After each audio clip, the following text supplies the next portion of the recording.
மோக்கரிவர்ஸ்க்கு வணக்கம். நான் அர்ச்சனா. இன்னைக்கு நம்ம நீயா நானா முகங்கள்ல யார பார்க்க போறோம் அப்படின்னு பாத்தீங்கன்னா, ரீசென்ட்டா வந்து சிங்கிள் மாம் அப்படின்ற ஒரு டாபிக் வந்துச்சு. சிட்டி சைடுல வந்து சிங்கிள் மாமா இருக்கிறவங்க, தென் வில்லேஜ் சைடுல அப்படின்னு சொல்லிட்டு. சோ அதுல பவானி அம்மா அவங்கள தான் பார்க்க வந்திருக்கோம். வணக்கம்மா, எப்படி இருக்கீங்க? நல்லா இருக்கேன். இப்போ 1 மாசமா வீட்ல தான் இருக்கேன். நான் 7 மணி வரைக்கும் காலையில தூங்குனதே கிடையாது சார். இப்போ நான் 8 மணி வரைக்கும் நல்லா தூங்குறேன். அது செம்ம சந்தோஷமா இருக்கு சார் எனக்கு. எல்லாரும் என்ன சொன்னாங்க? உங்க வீட்ல உங்க மகன் என்ன சொன்னாங்க? நீ இந்த அளவுக்கு அப்ப தூங்குறதுதான் அதுதான் ஹைலைட் ஆயிடுச்சு. நீ தூங்குறத சொன்னது வந்து அப்ப அவ்வளவு ஆசை உனக்கு இருந்திருக்கு, நீ வெளியே காமிச்சிக்காம இருந்திருக்க அப்படின்னு சொன்ன. எத்தனை வருஷமா நீங்க வேலை பார்த்துட்டு இருக்கீங்க? வேலைக்கு போறது அந்த 7 மணி வரைக்கும் தூங்குறது நின்னுச்சு இல்ல? எப்பல இருந்து 7 மணிக்கு தூங்குறது வந்து கட்டாச்சு? சீக்கிரமா நினைச்சுக்க தேப்பான். அப்பெல்லாம் வீட்டுக்காரர் இருக்கும் போதெல்லாம் ஒரு 6 மணிக்கு அப்படிதான் எழுந்துப்போம். அது பரவாயில்ல. ஆனா வந்து இப்ப அவர் இறந்ததுல இருந்துதான் கொஞ்சம் எழுந்துக்கிறதே போச்சு. 6க்கெல்லாம் வேலைக்கு போயிடுவேன். சாயந்தரம் ஒரு 3 மணிக்கு அந்த மாதிரி வருவேன். ஒரு 8 வீட்டுல வேலை பார்த்தேன். அந்த வேலை பார்த்துட்டு வீட்டுக்கு வரதுக்கு 3 மணி ஆயிடும். 3 மணிக்கு மேல நாங்க கேட்டரிங் எல்லாம் போவோம். கேட்டரிங்னா ஆர்த்தி தட்டு பிளேட் எல்லாம் வைப்பாங்க பாத்தீங்களா, அந்த மாதிரி எல்லாம் வைப்பாங்க. அது வந்து 21 தட்டு அந்த பொம்மை எல்லாமே கொடுப்பாங்க. நாங்க என்ன பண்ணுவோம், அதுக்கு 150 ரூபாய் சம்பளம் அதுக்கு. அப்புறமா என்ன ஆச்சு, கொஞ்ச நாள் அப்படியே போயிட்டே இருக்கும்போது மெகந்தி போட்டா 300 ரூபாய் சம்பளம்னு சொன்னாங்க. சரி நம்ம மெகந்தி போட கத்துப்போம், அப்ப 300 ரூபாய் கிடைக்குதுல்ல டபுளா அப்படி சொல்லிட்டு மெகந்திக்கு எல்லாம் வருவாங்க. அந்த அரபிக் கல்யாணத்துல எல்லாம் போடுவாங்க. அந்த மாதிரி வரும்போது அவங்கள அப்படியே ஆர்த்தி தட்டு பார்க்கும் போது அப்படியே நாங்க என்ன பண்றது, அதை அப்படியே பாக்குறது. அப்ப வந்து போன் எல்லாம் கிடையாது, யூடியூப் அதெல்லாம் இல்ல, அந்த பட்டன் போன் தான் வச்சிருந்தோம். அதை பார்த்துட்டு வீட்டுல வந்துட்டு எங்க கையிலேயே போட்டு பாக்குறது, எங்க பசங்க கையில போட்டு பாக்குறது, கல்லுல போட்டு பாக்குறது, போட்டு அதை கத்துக்கிட்டு அப்புறம் அதுக்கு போனேன். அப்புறம் அதுக்கு போனோம்னா என்ன சொன்னாங்க, டேட்டோ இப்ப மெகந்தி மட்டும் தானே கூப்பிடுவாங்க, நம்ம டேட்டோ போட கத்துக்கிட்டோம்னா அதுக்கும் கூப்பிடுவாங்க வேலைக்கு சொல்லி. அது வந்து பெயிண்ட் எல்லாம் போடுவாங்க இல்லையா, போடும்போது அது பெயிண்ட் வந்து கொஞ்சம் கம்மியா இருக்கும். அந்த பெயிண்ட் எல்லாம் கேட்பேன், கொஞ்சம் கொடுங்க அப்படின்னு கேட்டா அவங்க தருவாங்க. பெயிண்ட் பிரஷ் வேஸ்ட் எல்லாம் கொடுத்தாங்கன்னா அதே எடுத்துட்டு வந்து வீட்டுல இருந்து கையிலேயே நம்ம கையிலேயே சும்மா பட்டர்ஃப்ளை வரையிறது, டிராகன் மாதிரி அந்த மாதிரி எல்லாம் வரையிறது, மிக்கி மவுஸ் அதெல்லாம் வரைகிற மாதிரி கையில போட்டுறது. அதுக்கு போக ஆரம்பிச்சேன். அப்புறம் பலூன் ஸ்கைப்பிங் சொல்லுவாங்க, டிசைன் பண்ணி நாய் மாதிரி, அதை வாங்கி நாங்க அதை டிசைன் அதையும் கத்துக்கிட்டோம். கத்துக்கிட்டு அந்த வேலைக்கு எல்லாம் அப்படியே போக ஆரம்பிச்சோம். 300 ரூபாய் 400 ரூபாய் சம்பளம். இப்ப வந்து 700 ரூபாய் தராங்க. அப்பெல்லாம் வந்து 300 ரூபாய் தான். அது 300 ரூபாய் எனக்கு ரொம்ப பெருசு இல்ல, இந்த 150 ரூபாய்க்கு இவ்வளவு வெயிட்ட தூக்கிட்டு போறது, அதே கொஞ்சம் இதுவா இருக்கே சொல்லிட்டு அதை கத்துக்கிட்டு அதுல போக ஆரம்பிச்சோம். கிளீன் பண்ண கூப்பிடுவாங்க வீட்டு வேலையில. நான் என்ன சொல்லிடுவேன், இந்த மாதிரி வேலை இல்லாதப்ப உங்களுக்கு நான் சொல்றேன் அப்படின்னு சொல்லிட்டு, வேலை இல்லாதப்ப அந்த வேலைக்கு நாங்க போயிடுவோம். அவரு இதுவை மறக்கணும், நம்மளுக்கு ஃப்ரீயாவே இருக்க கூடாது சொல்லி காலையில 5 மணிக்கு எழுந்தேன்னா நம்பவே மாட்டாங்க யாருமே. 8 வீட்டுல வேலை செய்யறேன்னு சொன்னா அது எப்படி செய்ய முடியும் அப்படிதான் சொல்லுவாங்க. இப்ப நான் நினைச்சு பார்த்தா நம்மளா இப்படி செஞ்சோம் அப்படின்னு இருக்கு. அவ்வளவு வேலை செஞ்சு நைட்டு வந்துட்டு எப்படி சொல்றது, வேலை செய்யும்போது தெரியாது, நல்ல வேலை செஞ்சிருவோம், எல்லாம் பண்ணிடுவோம். வீட்டுக்கு வந்து படிக்கட்டு ஏறவே முடியாது, அப்படி காலும் கையும் அப்படி வலிக்கும். அதுலயே என்ன பண்றது, ஒரு 15 ரூபாய் மாத்திரை அந்த மாதிரி வாங்கி போட்டுன்னு பார்த்துட்டு காலையில திருப்பி ரொட்டீனா அதே மாதிரி. போறது எல்லாமே கல்யாண வேலைகளுக்கு, இந்த வீட்டு வேலை தவிர்த்து கல்யாண வேலைகள் தான். ஒரு ஃபங்க்ஷன் முடிக்கிறதுக்கு எப்படியும் 10, 10:30, 11 ஆயிடும். 9 மணி ஆகி அதுக்கப்புறம் அவங்க காசு கொடுத்து எல்லாம் அதுக்கு வெயிட் பண்ணி பார்த்து எல்லாத்தையும் தேவை எல்லாமே எடுத்துட்டு வீட்டுக்கு வரதுக்கு 11 ஆயிடும். கிட்டக்க போனோம்னா ஒரு 11 மணி ஆயிடும். தூரம் எல்லாம் போனா 12 கூட ஆயிடும். பையன் என்ன பண்ணிட்டு இருப்பாங்க? குட்டி பசங்கள நீங்க தூங்குங்க, வீட்டுல யாரும் பாத்துக்கிறதுக்கு இருக்க மாட்டாங்களா? எங்க அக்கா வீடு பக்கத்துல இருந்துச்சு, பக்கத்துல அவங்க இருந்தாங்க. சும்மா என்ன ஏதுன்னு பாத்துப்பாங்க. இருந்தாலும் தனியாதான் அவனுங்க இதுவே அவனுங்க பாத்துப்பானுங்க. அந்த வேலைக்கு போயிட்டு வந்தோம்னா ஏசுநாதர் படுக்கிறாரு பாத்தீங்களா, அந்த மாதிரி படுத்துப்பேன். ஏன்னா கையும் காலும் அப்படி வலிக்கும். பசங்க நல்லா தைலம் தேய்ச்சி விடுவானுங்க, காலம் விடுவானுங்க, எல்லாம் பண்ணுவானுங்க, எல்லாம் செய்வானுங்க. வீட்லயும் நல்லா ஹெல்ப் பண்ணுவானுங்க. அவனுங்க இது அவனுங்களுக்கு வேலை தொல்லை இல்லாத மாதிரி இருந்துச்சு. அதனாலதான் நல்லா அவ்வளவு வேலை பார்க்க முடிஞ்சது. நடுவுல வந்து கொஞ்சம் உடம்பு சரியில்லாம போயிடுச்சு, கொஞ்சம் இங்க மாறலாம் வலிக்கிற மாதிரி அப்படி எல்லாம் ஆயிடுச்சு. நான் என்ன நினைச்சிட்டு ஒரு வேலை கேன்சரா இருக்கும் போல, ஹாஸ்பிட்டல்ல போனேன். அப்புறம் டாக்டர் சொன்னாரு, செக் எல்லாமே பார்த்துட்டு எதுவுமே இல்லம்மா, நீ நிறைய வேலை பாக்குறதுனாலதான் உனக்கு வந்து இப்படி இருக்கு, வேலையை கம்மி பண்ணிக்கோ அப்படி சொன்னாரு. அப்புறம் நான் வந்து சொன்னேன், பசங்க என்ன சொன்னாங்க, நான் வேலைக்கு போனோம்னா நீ போக கூடாது, நான் இதே சொல்லுவானே. அப்புறம் சின்ன பெரிய வேலைக்கு போனோம்னு இன்னும் சொன்னான். நான் சொன்னேன், வருமானம் பத்தாது, நீ ஒரு ஆள் வேலைக்கு போயிடலாம், சின்னவனும் போட்டோம் நான் நிக்கிறேன் அப்படி சொன்னேன். அவன் என்ன பண்ணா, சின்ன வேலைக்கு போனா சம்பளம் கூட வாங்கல, 10 நாள் தான் போயிருப்பான். நீ நிக்கணும், இல்லன்னா நான் வேலைக்கு போக மாட்டேன், நாங்க 2 பேரும் வீட்டுல இருக்கோம் அப்படி சொல்லி ஒரே ஸ்டைக் மாதிரி பண்ணி சாப்பிடாம இருந்து ஒரே மக்கார் பண்ணி அப்புறம் பார்த்தேன் சரி விட்டுடலாம் அப்படின்னு சொல்லி விட்டுட்டேன். அவங்க வேலைக்கு போறப்போ 2 பேரும் வேலைக்கு போறப்போ நீங்க வேலையை விட்டு நின்னது இருக்குல்ல, அன்னைக்கு நீ நாளைக்கு காலையில நம்ம எழுந்துக்கும் போது வந்து ரொம்ப நேரம் தூங்க போறோம் அப்படின்ற ஒரு சந்தோஷம் நான் வந்து நிக்க மாட்டேன் தான் சொன்னேன்.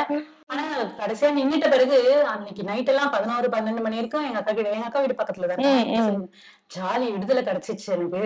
நான் நாளைக்கு நல்லா தூங்க போறேன், நாளைக்கு நல்லா இப்ப கேட்டரிங் மட்டும் போறேன் அப்படின்னு சொல்றேன். அதுக்கும் வேணாம், நீ வீட்லயே இரு, போதும் பண்ணதெல்லாம் போதும், இனிமே நீ சந்தோஷமா நீ வீட்லயே இருன்னு சொல்லி போர் அடிக்குது போறேன்னு சொன்னதுக்குதான் அந்த ஒரு குட்டி நாய் இல்ல வாங்கிட்டு வந்து கொடுத்து நீ போர் அடிக்க ஆனா நீ வேலைக்கு மட்டும் போகவே கூடாது. எல்லா வீட்லயும் பசங்களுக்கு தான் வாங்கி தருவாங்க, இப்ப பசங்க அம்மாவுக்கு வாங்கி கொடுத்துருக்காங்க. எல்லாமே எது கேட்டாலும் வாங்கி கொடுத்துருவானுங்க, எது சொன்னாலும் எது கேட்டாலுமே வாங்கி கொடுத்துருவாங்க. இப்ப சொல்லிட்டு இருந்தேன் எனக்கு வந்து கொலுசு ரொம்ப ஆசை, அப்ப போட்டுட்டு இருந்தேன். அப்புறம் அப்படியே என்ன சொல்றது கட்டெரும்பு தேஞ்சு போன மாதிரி கஷ்டம் சொல்லி தடியா போட்டுருந்தது, ஒல்லியா ஆகி கடைசியில காசு இல்ல அது இல்லைன்னு ஒரு வெள்ளியில கொலுசு அந்த காமாட்சம் விளக்கு எல்லாத்தையும் எடுத்துட்டு போய் போட்டுட்டேன், கடையில போட்டு வித்துட்டேன். அப்ப நான் சொன்னேன் கொலுசுனா எனக்கு ரொம்ப பிடிக்கும்டா, அப்பத்துல இருந்தே நான் வித்துட்டேன் அப்படி சொன்னேன். அது வந்து இவங்க நீங்க ஞாபகம் வச்சுருப்பானுங்க போல. இப்போ எனக்கு வந்து நீ தடியமா ஜல்லுன்னு ஆசன வயசாயிடுச்சு, இவ்வளவு தடிமாலாம் போடக்கூடாது சொன்னோன்னே சரி மெல்லிசாவது நீ வாங்கி போடு, வேணாம் சொன்னாலும் கேட்காம அது கொலுசு இப்பதான் வாங்கி கொடுத்தாங்க. ஆனா நான் ஜோக்கா சொல்லியிருக்கேன், மருமக பொண்டாட்டி வந்துச்சுன்னா நீங்க பாக்க மாட்டீங்கடா அப்படின்னு சொல்லுவேன். அவனுங்க ஒரே வார்த்தை அப்பயே சொல்லுவானுங்க, நீ ஆயாவை விட்டுட்டியா அப்படிதான் அப்படி கேட்பானுங்க. பசங்க வந்து எங்க மாமியார பார்த்ததெல்லாம் அவனுங்க பாத்துருக்கானுங்க. வீட்டுக்காரர் வந்து கொஞ்சம் பெயிண்ட் வேலை செய்யறதுனால மேல இருந்து கீழே விழுந்துட்டாரு. விழுந்த ஒரு கால் கொஞ்சம் அடிபட்டுட்டு நாங்க ரொம்ப ஜிஹெச்ல எல்லாம் வச்சு பார்த்தோம், அப்புறம் புத்தூர் கட்டெல்லாம் கட்டணும், எல்லாம் பண்ணோம். ஓரளவுக்கு நார்மலா ஆயிட்டாரு. இருந்தாலும் ஒரு வேலை திருப்பி வேலைக்கு போகும்போது ஒரு நாள் பெயிண்ட் வேலைக்கு போயிட்டு வந்தாருன்னா கால் வந்து வீங்கிடும். அவருக்கு நல்லா வீடு வாங்கணும், அது வாங்கணும், அந்த மாதிரிதான் ஆசை, பசங்க நல்லா படிக்கணும், அந்த மாதிரிதான் ஆசை. அது வந்து அவருக்கு ஒரு மாதிரி ஆயிட்டு அவரு தூக்கு மாட்டிக்கிட்டே இறந்துட்டாரு. அதனால வேலைக்கு போக முடியல, வீட்லயே இருந்து அவருக்கு பிடிக்கல போல. இந்த போலீஸ் எல்லாம் வந்துடும் போது கூட எங்க மாமியார் ஐயோ எங்க மருமக தங்கமானவ, இவன் தான் இந்த மாதிரி பண்ணிட்டான் அந்த மாதிரிதான் சொன்னாங்களே கண்டி என் மேல யாருமே எதுவுமே தப்பு சொல்ல. அந்த சொந்தக்காரி எல்லாருமே அவருதான் திட்டினாங்க, என்ன பைத்தியம் மாதிரி இப்படி பண்ணிட்டான், ஒண்ணுமே இல்லையே, இது கால் அடிபட்டுச்சுன்னா என்ன, அது சரியாயிட போதுரா 2-3 மாசத்துல. ஆனா சரியாயிடுச்சு, கட்டெல்லாம் கட்டியே சரியாயிடுச்சு. ஆனா நடக்கும்தான் கால் வீங்குது, அவ்வளவுதான். அது வந்து வாட்ச்மேன் வேலைக்கு கூட போயிருக்கலாம், இல்லாட்டி போகாம கூட இருந்திருக்கலாம். இந்த மாதிரி பண்ணதுனால அவரு எந்த அளவுக்கு என்னை வந்து நல்லா பாத்துக்கிட்டு சந்தோஷமா வச்சிருந்தாரோ அந்த அளவுக்கு என்ன கஷ்டப்படுத்திட்டாரு. கோவம் வந்திருக்குல்ல உங்களுக்கு, இது ஒரு விஷயம். என் பையன்கிட்ட சொன்னேன், நான் வந்து செத்து போயிட்டேன்னு வச்சுக்கேன், அவரை நான் மேல போய் பாப்பேனாடா அப்பாவை அப்படி கேட்பேன். ஏன் அப்படின்னா செவிலியே பலான் 2 கொடுக்கலாம்டா அப்படின்னாடா. அவன் தான் சொல்ல நீதான் லூஸ் ஆக போறேன்னு நினைக்கிறேன் கடைசியில அப்படிலாம் பேசியிருக்கேன், ரொம்ப இது பண்ணிருக்கேன். அப்புறம் என் பையன்கிட்ட சொன்னேன், சாவுதான் ஒரே வழின்னு நினைக்கிறேன், இதுக்கு மேல முடியாது அப்படிலாம் புலம்பி இருக்கேன் பசங்க. அப்பதுல இருந்தே எல்லாமே சொல்லுவேன் அவனுங்க கிட்ட. சொன்னோன்னா அவனுங்க சொன்னானுங்க, நீ எது பண்றதா இருந்தாலும் எங்களையும் சேர்த்து வச்சு பண்ணு, நீ மட்டும் தனியா போய் எங்களை இதுவா விட்டுறாத அப்படி சொல்லுவான்.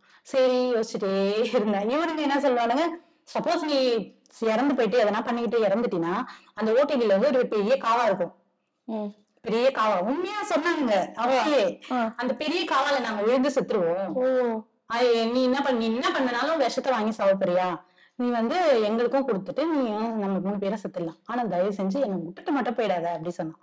ஆமா இவ்வளவு வயசாகி நம்மளே அம்மா இல்ல அப்பா இல்ல, போறதுக்குள்ள ஒருத்தர்கிட்ட அக்கா மட்டும்தான் இருக்காங்க, வேற யாருமே கிடையாது. அப்பா அம்மா எல்லாம் சின்ன வயசுலயே இறந்துட்டாங்க. அவனுங்க ரொம்ப பயப்படுவானுங்க, என்ன பண்றன்னு கேட்பானுங்க. பாத்ரூம் போயிட்டு ரொம்ப நேரம் வரலன்னா என்னன்ட்டு கதவு தட்டுவானுங்க, எதனா உள்ள பண்ணிருப்பாளோ அப்படிலாம் நினைச்சு. அப்புறம் இதுக்கு மேல நம்ம வந்து இவனுங்களும் இப்படி சொல்றானுங்க அப்படின்னு யோசிச்சு வேலையிலேயே அதான் ஆழ்ந்து அதுலயே போயிட்டு நம்ம வீட்லயே இருந்தோம்னா நம்ம யோசிப்போம், இந்த மாதிரி சொல்லுவோம், இவனுங்க இந்த மாதிரி சொல்லுவானுங்க, வேன்ட்டு யோசிக்கவே டைம் கொடுக்கல. நான் இந்த வீடு முடிச்சா அடுத்த வீடு முடிச்சா அப்படி போனோம், ஐயோ அப்படி போனோம், அப்படிதான் யோசிச்சுட்டே இருப்பேன். ஒரு வீட்டுல அப்படிதான் ஃபர்ஸ்ட் வந்து 6:30 மணிக்கு ஒரு வீட்டுல வேலைக்கு போயிட்டு இருந்தேன். அவங்க வேலைக்கு போறவங்க காலையில 6:30 மணிக்கு போய் தான் ஆகணும், போயிட்டு இருந்தேன். அப்ப இன்னொருத்தவங்க என்ன பண்ணிட்டாங்க, ஒரு 7 மணிக்கு அப்படி வந்து மறுவாசல் பண்ணணும்னு சொன்னாங்க. அப்ப நான் என்ன பண்ணேன், 200 ரூபாய் தரேன் மறுவாசல் பண்ணணும் அப்படின்ற மாதிரி சொன்னாங்க. நான் என்ன பண்ணேன், வேணான்னு விடல. ஏன்னா 7 மணிக்கு கூப்பிட்டாங்க, இவங்க 6:30க்கெல்லாம் போகணும். நான் என்ன சொல்லிட்டு முன்னாடியே வந்துடுறேன் வேலைக்கு, 6 மணிக்கெல்லாம் வந்துடுறேன். அவங்க சொன்னாங்க கேட் வந்து பூட்டி இருக்கும், வந்து நாங்களே லேட்டாக எழுந்து திறப்போம், நீ 6:30 மணிக்கு வந்து கேட். நான் என்ன சொல்லிட்டேன், நீங்க வந்து சாவி எங்கன்னா வச்சிருங்க, கேட்டு செவ்வறு பெருசா இருக்கும் அந்த கதவு. நான் எகிரி வந்து எடுத்துக்கிட்டு நான் திறந்து பெருக்கி கோலம் போட்டுட்டு திருப்பி நான் எகிரி குச்சி அங்க வச்சுட்டு நான் போய் அதான் உள் பக்கமா வந்து கையாளிக்கலாம் பூட்டிட்டு சாவி அங்க வச்சுட்டு திருப்பி எகிரி குச்சி போறேன் அப்படி சொன்ன. முடியுமா? முடியும் அப்படின்னா அவங்களும் ஓகே சொல்லிட்டாங்க. என்ன வயசுல இது எப்ப பண்ணீங்க? ஆமா இப்பதான் அதான் 33 வயசு இருக்கும். இவர் இறந்த பிறகுதான் சொல்றேன். நான் எல்லாம் ஒரு மாதிரி பாப்போம் கொடூரமா. அந்த பனி டைம்ல எல்லாம் எப்படி பக்கத்து வீட்டுல யாராச்சும் ஒருத்தர் 2 பேர் எழுச்சிட்டு இருப்பாங்க, அது தெரியும், கேட்க மாட்டாங்க அதெல்லாம். ஆனா நாய்க்கு தான் பயப்படுவாரு ரொம்ப. நாய் எல்லாம் படுத்துட்டு இருக்கோம், நம்ம ஏறும்போது திருட போறாளோன்ற மாதிரி கூடமா ரொம்ப பயமா இருக்கும். என்ன பண்றது அப்படி சொல்லிட்டு அப்புறம் தான் அதுங்களுக்கும் பழக்கமாயிடுச்சு போல. நம்மளோட சமூகத்துல இன்னமும் இருந்துட்டு இருக்க ஒரு விஷயம் என்னன்னா தள்ளி வச்சு பாக்குறது அப்படின்றது இருக்கும், நல்லது கெட்டதுக்கு போகும்போது அந்த விஷயங்கள்லாம். இந்த மாதிரி இறந்துட்டா கூப்பிடுவாங்க அப்படின்னு சொல்லியிருந்தேன் பாத்தீங்களா, அந்த மாதிரி கூப்பிட்டுருக்காங்க. ஐயோ நான் வரமாட்டேப்பா, எனக்கு மனசு கஷ்டமா இருக்கும் சொல்லிட்டு விட்டுட்டேன். அப்போ இது வந்து எப்படி சொல்றதுன்னா, கல்யாணம் இப்போ அவர் இறந்துடுறதே நம்ம வயிற்றுச்சல்தான் இருக்கும். ஆமா, அந்த நேரத்துல வந்து அவங்க என்ன பண்றாங்கன்னா, எப்படி சொல்றது, நம்மள வந்து ஒரு சூனியக்காரியா எப்படி சொல்றதுன்னு எனக்கு தெரியல, பூவை அவ்வளவு அள்ளி வச்சிருவாங்க தலையில. ஆமா, மஞ்சள் வந்து இந்த அம்மனுக்கு பூசுற மாதிரி பூசிடுவாங்க. அந்த சடங்கு நடக்கிறப்ப பண்றது கல்யாணம் அன்னைக்கே ஆரம்பிச்சிருவாங்க. அதுதான் எனக்கு அதை மட்டும் தடை பண்ணா நல்லா இருக்கும். அது வந்து என்ன பண்ணுவாங்க, ஃபுல்லா மஞ்சள் பூசிடுவாங்க. பூசிட்டு குங்குமம் பெரிய புட்டா வச்சிருவாங்க. வளையல் இந்த சீமந்தத்துக்கு போடுவாங்க பாத்தீங்கன்னா, அந்த மாதிரி வளையல் போட்டுருவாங்க. வந்து எடுக்கும்போது இப்படி கைட்டமா இப்படி உடைப்பாங்க, டிவில காமிக்கிறாங்க. அப்ப எப்படி வயிறு எரியும் எங்களுக்கு, அந்த மாதிரி உடைப்பாங்க. அப்புறம் வந்து பொட்டை இப்படி அழிப்பாங்க, பூ இப்படி எடுப்பாங்க. அதெல்லாம் பண்ணும்போது அழுவாதவங்க கூட தேம்பி தேம்பி அழுவோம் நம்ம, அந்த மாதிரி பண்ணிடுவாங்க அவங்க. இதுல வேற ஒரு 2 பேர் அந்த மாதிரி ஆளுங்க வந்து பண்ணிட்டு, நீ கொடுத்து வச்சது இவ்வளவுதான் அப்படிலாம் பண்ணுவாங்க. அப்ப எப்படி இருக்கும் நம்மளுக்கு அந்த நேரத்துல. இப்ப சொல்றேன், அதெல்லாம் நினைச்சுதான் நான் ரொம்ப கவலைப்பட்டிருக்கேன். அப்புறம் வந்து அந்த மாதிரி எல்லாம் பண்ணிட்டு அதுக்கப்புறம் நம்ம ரிட்டர்ன் வருவோம் பாத்தீங்களா, அப்ப வந்து நம்ம பார்க்க கூடாது. அவங்க பார்க்க கூடாதுன்னு திரும்பிட்டாங்க. ஐயோ எதிர்க்கு வருது அப்படி சொல்லி பண்ணிருக்காங்க. எனக்கு அப்போ வந்து பண்ணாங்க. அதனாலதான் எனக்கு தெரியும், நான் அது போலையே, நான் எதுக்கும் போல. என்ன கூப்பிட்டாலும் ஐயோ நான் வரல, எனக்கு மனசு கஷ்டம்னு சொல்லிட்டு நான் போக மாட்டேன். திரும்பிப்பாங்க. அப்புறம் வந்து குடுகுடுன்னு ஓடுவாங்க வேற. அவங்களுக்கு எதனா ஆயிடுமா எங்களை அப்படி பார்த்தா. அந்த மாதிரி நான் சொல்றேன், நீங்க ஏன் பண்றீங்கன்னு கேக்குறேன் நானு. பண்ணாதீங்க, எதுக்கு அப்படி பயந்து ஓடுறீங்க, திரும்பிக்கிறீங்க. கொஞ்ச நேரம் தலையில முக்காடெல்லாம் போட்டுருவாங்க, அதெல்லாம் ஒரு மாதிரி பண்ணுவாங்க. அந்த இதுதான் பிடிக்கல. அது பண்ணாம இருக்கலாம். நீங்க தாலி எடுக்க சொல்றீங்க, மெட்டி எடுக்க சொல்றீங்க, நாங்க வீட்லயே நாங்களே எடுத்துக்கிறோம், நீங்க வராதீங்க. நீங்க ஏன் வந்துட்டு அப்புறம் திரும்பிக்கிறது எதுக்கு, ஓடுறது எதுக்கு, பயப்படுறீங்க, அப்படி பயப்படுறீங்க. நாங்களும் மனுஷங்க தானே, பொம்பளைக்கு பொம்பளை தான் எதிரியே போல. பிள்ளைங்களோட எந்த அளவுக்கு, ஏன்னா வீண் செலவுகள், நீயா நானே கோபிநாத் சொல்லியிருப்பாங்க, வீண் செலவுகள் எல்லாத்தையும் தவிர்த்துட்டு படிப்புக்காக வந்து எல்லாருமே நிறைய முக்கியத்துவம். இப்ப நான் வந்து கார்பரேஷன்ல தான் படிக்க வச்சேன் பசங்களை. இந்த காலேஜுக்கு மட்டும் தான் ஃபீஸ் கட்டினேன், மத்தபடி கார்பரேஷன்ல தான் படிச்சாங்க. அதனால ஒன்னும் பெருசா செலவுலாம் அந்த அளவுக்கு இல்ல. சாப்பிடுற செலவு, இந்த வாடகை கட்டுற செலவு தான். வேலை செய்விக்கலாம், அவங்க பசங்க ட்ரெஸ் கொடுப்பாங்க, அதை போட்டுப்போம். புடவைன்னு நான் எடுத்ததே கிடையாது, அவங்க கொடுக்குற புடவையே கொடுப்பாங்க. அதுதான் ரொம்ப ட்ரெஸ்ன்னு நான் எடுத்தது. ட்ரெஸ்ன்னு எடுக்கிறதே எனக்கு வேலைக்கு போய் இப்பதான் எனக்கு புடவையா எடுத்து கொடுக்குறானுங்க. கொடுத்துட்டானுங்க. அந்த மாதிரி இப்பதான் அவனுங்க எடுக்க ஆரம்பிச்சிருக்கோம். ட்ரெஸ் எல்லாம் எடுத்ததே கிடையாது. ஆனா எனக்கு வந்து காலேஜ் படிக்க வைக்கிற இதுவும் இல்லை. ஏன்னா வந்து ஃபீஸ் கட்டணும்ல, மெயின் ஃபீஸ் நம்மளால கட்ட முடியாது. கடை வாங்கிட்டு அது மாசம் மாசம் கொடுத்தோம்னா எனக்கு மாசத்துக்கு இடிக்கும். நாளைக்கு ரிசல்ட் வரப்போது, கடைக்கு நான் போயிட்டு இருக்கும்போது ஒருத்தவங்க சொல்றாங்க, நாளைக்கு ரிசல்ட் இல்ல சந்தோஷுக்கு அப்படின்னா. ஆமா அப்படின்னு. இன்னொருத்தவங்க சொல்றாங்க, காலேஜ் சேர்க்க போறியா, டிப்ளமா சேர்க்க போறியா அப்படின்னு கேக்குறாங்க. அதுக்கு அவங்க சொல்றாங்க, அவ எங்கிருந்து காலேஜ் சேர்ப்பா, பாவம், ஃபீஸ் எல்லாம் எங்கிருந்து அவ கட்டுவா, 30,000 40,000 கட்ட வேண்டியது வரும், எப்படி கட்டுவா அப்படின்னு சொன்னாங்க. நான் சிரிச்சுக்கிட்டே போயிட்டேன். சிரிச்சுக்கிட்டே போயிட்டேன். நம்ம வந்து சொல்லக்கூடாது, செய்திகளை தான் காட்டணும்னு சொல்லிட்டு போயிட்டேன். அவன் பாஸ் ஆயிட்டு நம்ம வந்து காலேஜ் கண்டிப்பா நம்ம சேர்க்கணும் அவனை அப்படின்னு அவங்க சொன்ன உடனே எனக்கு அந்த மாதிரி மாறிடுச்சு. ஆயிட்டு அதுக்கப்புறம் என்ன பண்ணிட்டேன், பாஸ் பண்ணிட்டானா நான் கவுச்சே சாப்பிட மாட்டேன். என் பையன் பாஸ் பண்ணிடணும், என் பையன் டிகிரி முடிச்சிடணும், என் பசங்க நல்லா இருக்கணும், அதான் கவுச்சே சாப்பிட மாட்டேன்னு வேண்டிக்கிட்டேன். வேண்டிக்கிட்டு நான் கவுச்சே சாப்பிடுறது இல்ல இப்ப வரைக்கும். ஆமா, இப்ப என்ன பெற்றானுங்க சாப்பிட சொல்லி நான் சொன்ன வீடுக்கு வேற கட்டிட்டு இருக்கோம், வீடெல்லாம் கட்டி முடிச்சு சாப்பிடுறேன்டா அப்படின்னா, ஏன் நீ என்ன சொன்ன, வேண்டிக்கிட்டியா ஃபுல்லா சாப்பிட மாட்டேன் வேண்டிக்கிட்டியா, கடைசி காலத்துல உடம்பு சரியில்லாம போயிடும் கவுச்சி சாப்பிடுவேன் முட்டெல்லாம் சாப்பிட சொல்லுவாங்க அப்படின்னா, நான் என்ன சொன்னேன், வேண்டிக்கலாம் இல்லடா, நல்லா படிச்ச ஒரு நிலைமைக்கு வந்துட்டா அது வரைக்கும் சாப்பிட மாட்டேன்னு நினைச்சுக்கிட்டேன் அப்படி சொன்னேன். அப்படின்னா நீ வந்து இப்பதான் நாங்க நல்ல நிலைமைக்கு வந்துட்டோம்ல, நீ சாப்பிடு சொல்லிருந்தேங்க, வீடு கட்டி முடிச்சோன்னா சாப்பிடுறேன்னு சொல்லியிருக்கேன். அதுக்கப்புறம் அதான் அவங்க சொன்னதுனாலதான் எனக்கு காலேஜ் படிக்க வந்து நான் படிக்க வச்சேன்.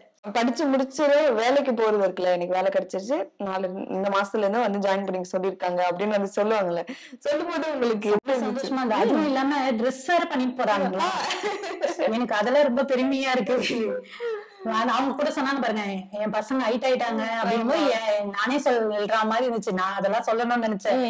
அது வந்து என்னை விட ஹைட்டா வேற, ஃபர்ஸ்ட் எல்லாம் குள்ள இருப்பானுங்க, இப்ப என்னன்னா என்ன குள்ள கத்திரிக்கா சொல்றாங்க, அவனுங்க செம்ம ஹைட் ஆயிட்டானுங்க. ரெண்டாவது ட்ரெஸ் பண்ணிட்டு போறானுங்க, ஷூ போடுறானுங்க, சாக்ஸ் போட்டு ஷூ எல்லாம் போட்டுட்டு இன்லாம் பண்ணிட்டு பெல்ட் எல்லாம் போட்டு போறானுங்க. அப்பெல்லாம் அந்த அளவுக்கு பண்ணது இல்லைல்ல, அதெல்லாம் நல்லா பண்ணிட்டு போகும்போது பெருமையா இருக்கும். எப்படி பார்த்து ரசிப்பீங்க உங்க பிள்ளைங்க ரெடியா இருக்கும், கண்டிப்பா அந்த மாதிரிதான் இருப்போம். கீழே போய் வண்டி ஏறுவாங்கல்ல, அப்ப பாக்கும்போது நம்ம பையனும் அப்படின்னு தோணும்.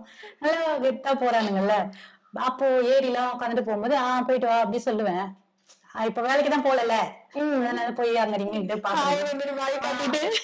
காமிச்சிட்டு போகும்போது அவனுங்க ஏறிட்டு போயிட்டு வரேன்ட்டு போகும்போது பாப்பேன், பயங்கரமா இருக்கானுங்கல்ல நம்ம பசங்க, சினிமா ஆக்டர் மாதிரியே அப்படின்னு சந்தோஷமா இருக்கு. ஆனா நான் இப்படி வருவேன்னு நிஜமா நினைக்கல.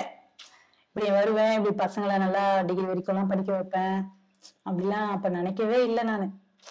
அது நடந்தது பெரிய விஷயம். கண்டிப்பா. இப்போ இருக்கிற பவானி, நீங்க வந்து இப்ப பழைய பவானி அந்த பயத்தோட என்ன பண்ணுவோம், ஏதாச்சும் செஞ்சுக்கலாம் அப்படின்னு யோசிக்கிறது இருக்குல்ல, அந்த மாதிரி நினைச்சா உங்களுக்கு இப்ப என்னெல்லாம் தோணும்? கோவம் வருமா, இல்ல எவ்வளவு நம்ம பண்ணதை வந்து யாரும் பண்ணக்கூடாது, அதனால யாராவது இப்படி இருந்தாங்கன்னா நான் சொல்லுவேன், நீ அதெல்லாம் பயப்படாத, அதெல்லாம் ஒண்ணுமே இல்ல, நம்ம தைரியமா இருக்கலாம், நம்ம இப்ப வந்து 2 குழந்தை இல்ல, 2 பசங்க இல்ல, 4 பசங்க இருந்தா கூட நம்ம பாத்துக்கலாம் அப்படிலாம் சொல்லி. அதுதான் அப்ப வந்து இப்போ ஒரு குழந்தை பிறக்குது வச்சுக்கோங்க, அந்த வழியில என்ன நினைப்போம், நம்ம வலிக்குது குழந்தையே வேணாம் அப்படிலாம் நம்ம சொல்லுவோம். ஆனா பிறந்துட்டோம்னா அந்த இது வந்து வலிலாம் மறந்து போயிடும் குழந்தைய பார்த்த உடனே. அதே மாதிரிதான் இப்ப நான் இருக்கேன். அப்ப வந்து அப்படி வலிச்சது, அப்படி இது பண்ணேன், அவ்வளவு கஷ்டப்பட்டேன், எல்லாமே பண்ணேன். இப்போ வந்து நான் ஒரு அளவுக்கு வந்துட்டேன், என் பசங்க என்ன நல்லா பாத்துக்கிறாங்க, அவங்க நல்லா இது பண்றாங்கன்னும் போது அது மறந்தே போயிடுச்சு. அதுதான் பிரமிப்பா இருக்கு, ஐயோ நம்ம இத்தனை வீட்டுல நம்ம வேலை செஞ்சோமே, அப்பெல்லாம் இப்படி ஏறி குச்சி பண்ணதெல்லாம் அதிசயமா இருக்கு எனக்கு. சூப்பர். நீங்க பேசும்போதே அந்த 10 வருஷத்துக்கு முன்னாடி கேட்டீங்கன்னா இப்ப அழுது ஒப்பாரி வச்சு வேற மாதிரி பண்ணிருப்பேன். இப்ப எனக்கு அழையே வரல பாருங்க. நிறைய விஷயங்கள் நீங்க வந்து எனக்காக பகிர்ந்துக்கிட்டீங்க, அதுக்கு ரொம்ப ரொம்ப நன்றி.